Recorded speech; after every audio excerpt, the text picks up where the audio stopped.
بسم اللہ الرحمن الرحیم۔ تمام سامعین کو ایک مرتبہ دل کی گہرائیوں سے خوش آمدید اور محبتوں بھرا السلام علیکم۔ میں امید کرتا ہوں کہ آپ سب دوست خیریت سے ہوں گے۔ اللہ پاک سے دعا ہے کہ اللہ پاک آپ کی تمام جائز خواہشات کو پورا فرمائے اور آپ کو اپنے حفظ و امان میں رکھے، آمین۔ ناظرین، بہت سے لوگوں کی پرزور فرمائش تھی کہ آپ حضرت آدم علیہ السلام سے پہلے دنیا میں کیا تھا، اس موضوع پر ایک ویڈیو بنائیے۔ تو پیش خدمت ہے حضرت آدم علیہ السلام کی پیدائش سے پہلے کیا تھا۔ وهو الذي خلق السماوات والأرض في 6 أيام وكان عرشه یہ بات تو سبھی جانتے ہیں کہ سب سے پہلے انسان سیدنا آدم علیہ السلام ہیں۔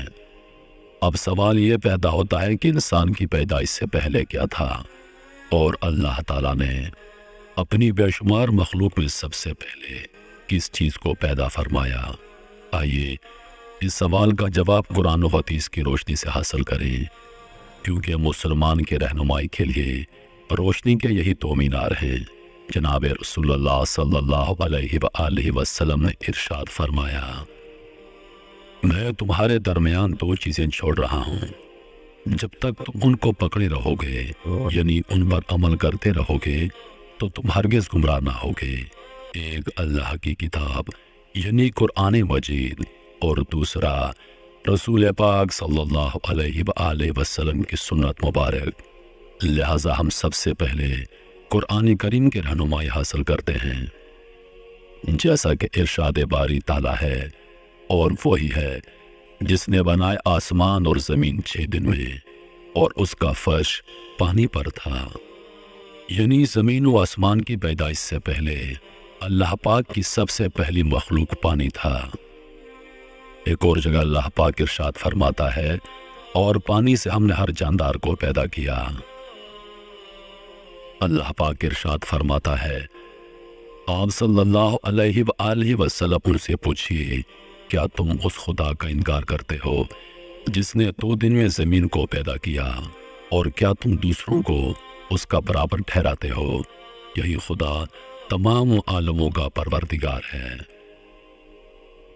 ایک اور جگہ ارشاد باری تعالیٰ ہے، اور اسی نے زمین میں زمین کے اوپر پہاڑ قائم کر دیے، اور اسی نے زمین میں برکت رکھی، اور زمین پر رہنے والوں کی خزائیں بھی اسی زمین میں مقرر کر دی۔ یہ سب کچھ 4 دن میں مکمل ہوا۔ دریافت کرنے والوں کے لیے یہ واضح بیان اور پورا ہے۔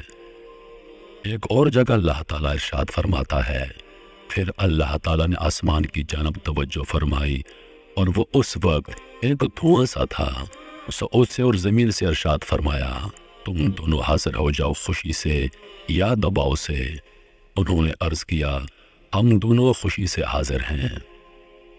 2 دن میں ان کو 7 آسمان بنا دیا، اور ہر ایک آسمان میں اس کے مناسب حال حکم بھیج دیا، اور ہم نے آسمان دنیا کو چراغوں یعنی ستاروں سے آراستہ کیا، اور نیز اس آسمان کی دنیا کی حفاظت کی۔ یہ اس خدا کا مقرر کردہ نظام ہے جو کمال قوت اور کمال علم کا مالک ہے۔ زمین اور اس کے متعلق چیزیں یہ سب 4 دن میں اللہ تعالیٰ کے حکم سے مکمل ہوئی۔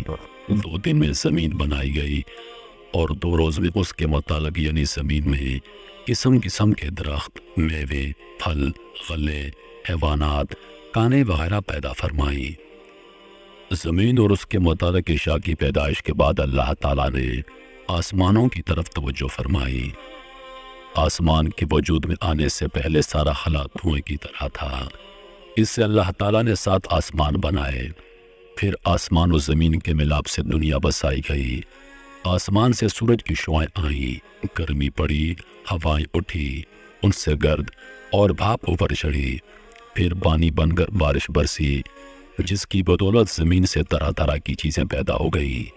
زمین و آسمان کے متعلق یہ سب کام اللہ تعالیٰ نے 6 دن میں مکمل فرمائے، جیسا کہ اللہ تعالیٰ ارشاد فرماتا ہے، بے شک تمہارا رب اللہ ہے جس نے پیدا کی آسمان اور زمین 6 دن میں۔ اس کے بعد اللہ تعالیٰ نے زمین پر پہاڑ قائم فرمائے۔ اللہ تعالیٰ نے جب زمین کو پیدا فرمایا تو وہ حرکت کرنے لگی۔ اللہ تعالیٰ نے پہاڑوں کو پیدا فرما کر زمین پر رکھا تو زمین کی حرکت بند ہو گئی۔ اللہ تعالیٰ نے جب زمین کو پیدا فرمایا تو یہ حرکت کرنے لگی، اور اللہ تعالیٰ نے اس کی حرکت کو روکنے کے لیے پہاڑوں سے میخوں کا کام لیا۔ اگر اللہ تعالیٰ یہ انتظام نہ فرماتے تو زمین ہمیشہ حرکت کرتی رہتی۔ ذرا تصور کریں کہ کسی جگہ جب زلزلہ آتا ہے اس وقت کیا حالت ہو جاتی ہے۔ جس کو موقع ملتا ہے تو لوگ جان بچانے کے لیے گھروں کو چھوڑ کر جنگلوں بیابان میں نکل بھاگنے کی فکر کرتے ہیں، اور اکثر تو ایسا ہوتا ہے کہ بھاگنے کا موقع ہی نہیں ملتا۔ لوگ سوتے سوتے لقمۂ اجل بن جاتے ہیں۔ اگر اللہ تعالیٰ زمین کی حرکت روکنے کے لیے پہاڑوں کو اس پر قائم نہ فرماتے تو کیا ہوتا، اس کا تصور آپ کر سکتے ہیں۔ یمن کے کچھ لوگ رسول اللہ صلی اللہ علیہ وآلہ وسلم کی خدمت میں علم دین سیکھنے کے لیے حاضر ہوئے۔ ان لوگوں نے آپ صلی اللہ علیہ وآلہ وسلم سے دریافت کیا کہ اس عالم کی ابتدا کیسے ہوئی۔ رسول پاک صلی اللہ علیہ وآلہ وسلم نے ارشاد فرمایا، دنیا کی وجود سے پہلے صرف اللہ تعالیٰ کی پاک ذات تھی، اس سے پہلے کچھ بھی نہ تھا، اور اللہ کا عرش پانی پر تھا۔ اس کے بعد اللہ تعالیٰ نے آسمان اور زمین کو پیدا فرمایا اور لوح محفوظ میں ہر چیز کو لکھ دیا۔ جناب رسول اللہ صلی اللہ علیہ وآلہ وسلم نے ارشاد فرمایا، اللہ تعالیٰ نے آسمان و زمین کے وجود سے 50,000 سال پہلے جملہ مخلوق کے لیے جو بھی مقرر کر دیا تھا اس سب کو لوح محفوظ میں جمع کر دیا تھا۔ آسمان و زمین سے پہلے اللہ کا عرش پانی پر تھا۔ اس کے بعد اللہ تعالیٰ نے قلم کو پیدا فرما کر اس کو حکم دیا کہ لکھ۔ قلم نے دریافت کیا کہ کیا لکھوں؟ حق تعالیٰ کی طرف سے حکم ہوا، جو کچھ قیامت تک مقرر ہوگا وہ سب لکھ لو۔ تو قیامت تک جو کچھ ہونے والا ہے وہ سب کچھ قلم نے لکھ لیا۔ زمین و آسمان کے وجود سے پہلے اللہ کا عرش پانی پر تھا۔ اللہ تعالیٰ کے حکم سے ایک ہوا چلی جس سے پانی کی لہریں پھٹ کر پانی کی سطح پر قبا کی شکل میں ایک بلبلا پیدا ہوا۔ اس سے اللہ تعالیٰ نے ساری زمین کو مرکب فرما کر اس کو پانی کی سطح پر بچھا دیا۔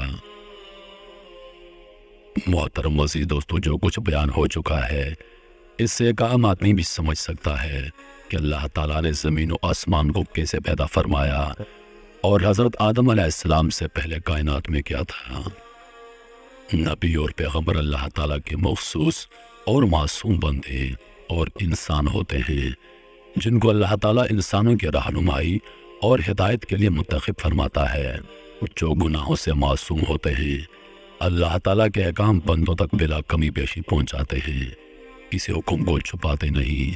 سب سے پہلے نبی حضرت آدم علیہ السلام ہیں اور سب سے آخری نبی جناب محمد رسول اللہ صلی اللہ علیہ وآلہ وسلم ہیں۔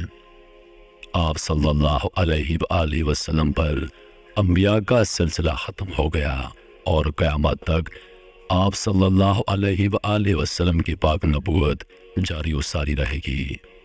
دنیا میں اللہ تعالیٰ نے بہت سے نبی اور رسولوں کو لوگوں کی رہنمائی کے لیے بھیجا جن کی صحیح تعداد اللہ تعالیٰ کو ہی معلوم ہے۔ نبوت عطیہ خداوندی ہے، اللہ تعالیٰ نے جس کو چاہا اس کو یہ اعزاز بخشا۔ یہاں یہ بتانا بھی معلومات میں اضافے کا باعث ہوگا کہ نبی اور رسول میں کیا فرق ہوتا ہے۔ نبی اور رسول میں تھوڑا سا فرق ہے، وہ یہ کہ رسول اس پیغمبر کو کہتے ہیں جس کو نئی شریعت اور نئی کتاب دی گئی ہو، جیسے حضور نبی کریم صلی اللہ علیہ وآلہ وسلم، حضرت موسیٰ علیہ السلام، حضرت عیسیٰ علیہ السلام، حضرت داؤد علیہ السلام۔ اور نبی ہر پیغمبر کو کہتے ہیں، خواہ ان کو نئی شریعت اور نئی کتاب دی گئی ہو یا پھر نہ دی گئی ہو۔ محترم عزیز دوستو، میں امید کرتا ہوں کہ ویڈیو آپ دوستوں کو پسند آئی ہوگی۔ ویڈیو پسند آ جائے تو لائک اور شیئر ضرور کر دیجیے گا، اور آنے والی نئی ویڈیوز کے لیے ہمارے چینل کو سبسکرائب کر دیں، اور ساتھ میں موجود گھنٹی کے بٹن کو ضرور دبا دیں تاکہ ہماری ہر نئی آنے والی ویڈیو سب سے پہلے آپ تک پہنچے۔ مجھے دیجیے اجازت۔ سانسوں وفا کی تو اگلی بار ایک اور ویڈیو لے کر آپ کی خدمت میں حاضر ہوں گا۔ تب تک کے لیے خدا حافظ۔ اللہ پاک آپ سب کا حافظ و نگہبان۔ ہنستے رہیے اور ہمیشہ مسکراتے رہیے۔